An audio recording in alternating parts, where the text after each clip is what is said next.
Salam əziz dostlar. Müsəlman bir şəxsin Allaha yəqinliyinin düzgün olmasının əlaməti nədir? Bu barədə İmam Sadiq əleyhissalamın bir kəlamını sizin xidmətinizə çatdırmaq istəyirəm. İmam buyurur ki, min sihhəti yaqinil mər'il muslim. Müsəlman şəxsin, müsəlman bir kişinin yəqinliyinin səhih olmasının əlamətlərindən biri budur ki, Əllə yurdiyən nəsə bisəxatıllah. Biri budur ki, Allahın qəzəbinə səbəb olacaq işlərlə insanları razı salmasın. İnsanlardan elələri var ki, insanları razı salmaqdan ötürü Allahın haram buyurduqlarını eləyirlər. Ki, insanlar ondan razı qalsınlar. Filan kəs məni toya çağırıb, haram toya çağırıb, məsələn, mən getməsəm alınmaz filan bəhman. Bax, belə, məsələn, bunlardan biri. Məni çağırıb içki içməyə, gedim içki içim, yaxşı deyil, dostumdur, tanışımdır. Və bu işlərlə insanı razı salmaq istəyir, amma Allahın qəzəbinə səbəb olur. Bu işlərdən eləməsin. Yəqinliyinin əlamətlərindən biri budur ki, bu işlərdən eləməsin. Və həmçinin وَلَا يَلُومَهُمْ عَلَى مَا لَمْ يُؤْتِهِ اللّٰهِ. İnsanların Allahın ona vermədiyi bir şeyə görə insanları qınamasın. Ki, filan kəs mani oldu mənim ruzimə, filan kəs qoymadı mənim filan şeyi əldə edeyim. Belə eləməsin.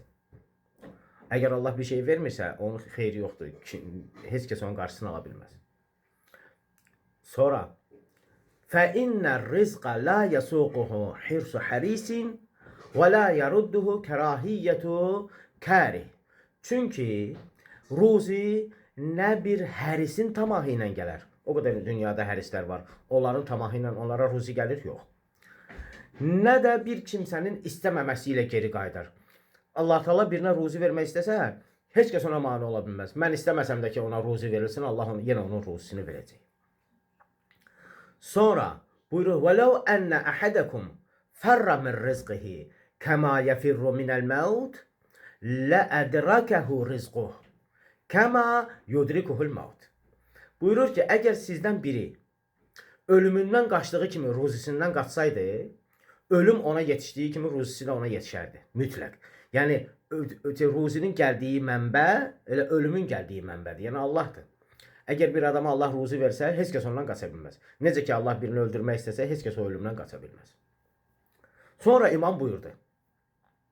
Buyurdu ki, İnna Allaha bi'adlihi və qisdihi ca'alər ravhə və-râhətə fil-yaqin və-rıda. Çox mühüm bir mətləbdir. Buyurur ki, Allah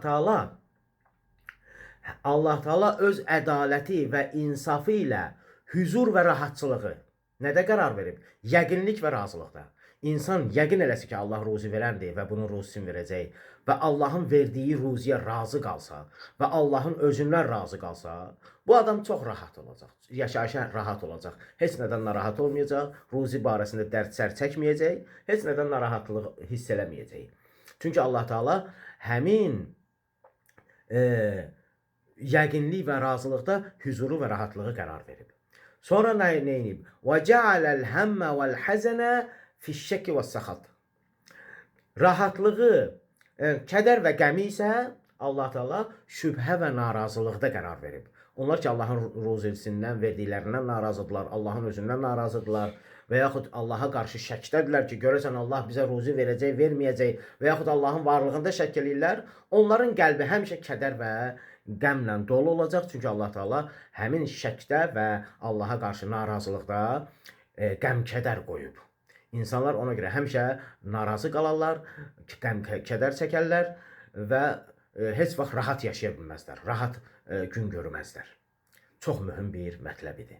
Sağ olun.